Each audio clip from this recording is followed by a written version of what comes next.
आता पुढची बातमी आहे। सैफ अली खानच्या घरामध्ये घुसण्याआधी आरोपी मोहम्मद शहजादनं अनेक सेलिब्रिटींच्या घराची रेकी केल्याचं समोर आलंय।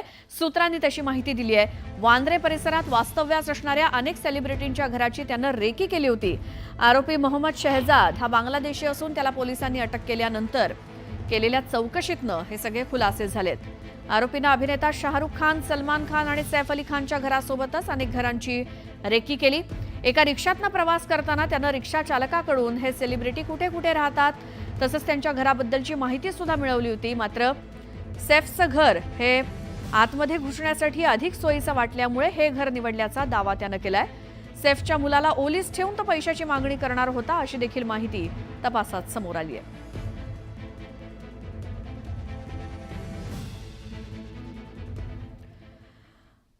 तर या संदर्भातली आणखी एक महत्त्वाची बातमी ती म्हणजे पोलीस सैफ अली खानवरील हल्ल्याचा क्षण हा रिक्रिएट करण्याची शक्यता आहे।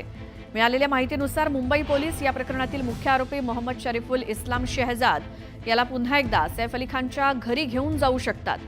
या प्रकरणाचा छडा लावण्यासाठी मुंबई पोलीस संपूर्ण ताकदीनिशी काम करतायत आणि पोलीस शहजाद याच्याकडनं हल्ल्याचा सीन रिक्रिएट करून घेण्याची शक्यता आहे। तसं झाल्यास हल्लेखोर पुन्हा एकदा सैफ अली खानच्या घरात जाणार आणि हल्ला कसा केला हे सांगणार आहे। आता न्यायालयानं त्याला 5 दिवसांची पोलीस कोठडी सुनावली आहे। त्यामुळे या काळात पोलीस त्याच्याशी बोलून वेगवेगळी माहिती गोळा करतायत आणि या प्रकरणाच्या चौकशीचा एक भाग म्हणून सैफवरच्या हल्ल्याचं दृश्य रिक्रिएट केलं जाऊ शकतं।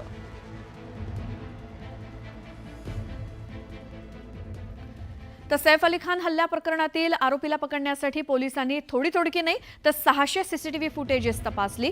या हल्लेखोराला पकडण्यासाठी मुंबई पोलीस दलातले 300 पेक्षा जास्त पोलीस सहभागी होते, कर्मचारी होते। सलग 72 तास या आरोपीला पकडण्यासाठी ऑपरेशन राबवण्यात आलं। या आरोपीला अटक करेपर्यंत पोलीस दलाचे कर्मचारी आणि अधिकारी सलग तपासात गुंतले होते। अखेर आरोपीच्या ठाण्यातनं मुसक्या आवळण्यात पोलिसांना यश आलं।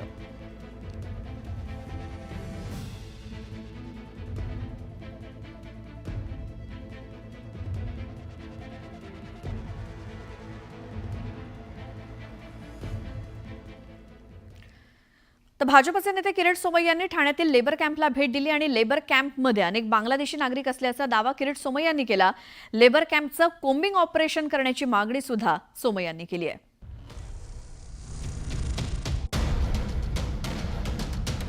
किरीट सोमय्या यांनी ठाण्यातील लेबर कॅम्पमध्ये धडक मारली।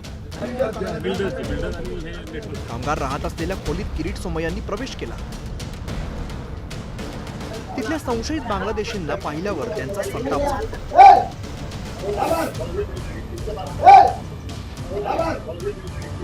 या खोलीतील बांगलादेशींना किरीट सोमय्या यांनी बाहेर आणलं। तिथल्या 4 जणांची नावं किरीट सोमय्या यांनी विचारली। कौन से जिले के?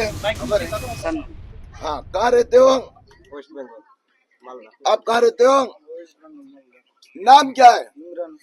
जोर से। इमरान हुसैन। आपका नाम जोर से। आपका नाम? आपका नाम? कौन सा जिला? मालदा टाउन। कितने साल से घूम रहे हो? 4 साल से 4-5 साल। बांग्लादेश में कौन सा जिला है आपका? बांग्लादेश में घर कागज है क्या? कागज दिखा। कागज रूम पे।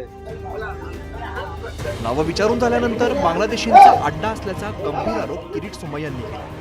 त्यानंतर किरीट सोमय्या यांनी लेबर कॅम्पमधील कामगारांचे आधार कार्ड आणि पॅन कार्ड एक्स पोस्ट केले। लेबर कॅम्पमध्ये 12 कामगारांची भेट घेतली।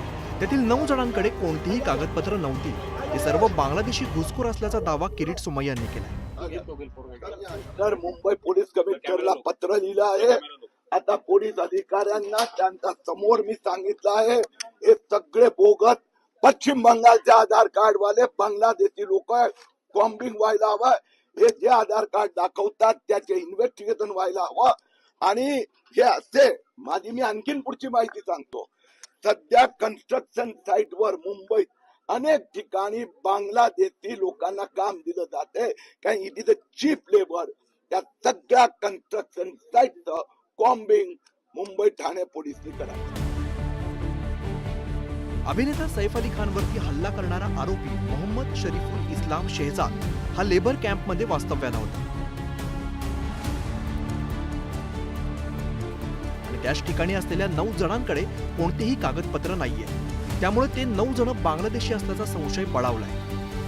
परिणामी किरीट सोमय्यांनी कोम्बिंग ऑपरेशनची मागणी केली. आता पोलीस प्रशासन लेबर कॅम्पसह इतर संशयास्पद ठिकाणांवरती कधी कारवाई करणार याकडे सगळ्यांचंच लक्ष लागलं. Bureau report, news 18 Lokmat.